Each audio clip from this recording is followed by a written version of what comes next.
Hello, welcome back to another PowerShell video. We're continuing looking at components. So today we're going to be looking at the data grid view.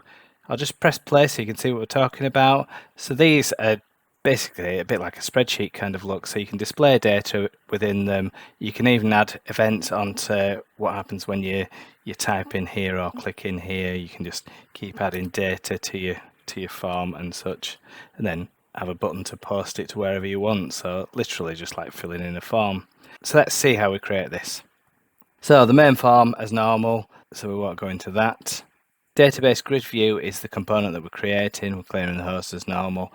We're setting the size to be in 550 by 300. Setting the location again, so there's standard stuff. Adding it to the form. This bit's a bit different now. So we've got columns. You've got columns and rows. So we're clearing them to begin with because it's nice to tidy them up. We're setting the column count to equal 5, and then we're setting the headers of each of these columns. So you can see there that we're setting the name of it, we're setting the width of it, and you can see that represented actually on the data grid form when we press play. So, and that's basically it. There's a lot more to manipulating data once you've got information in there. You can add rows, you can add columns, and collect data and then post them to wherever you want to do. So we'll look into that next time, but basically that's it to display the data grid form.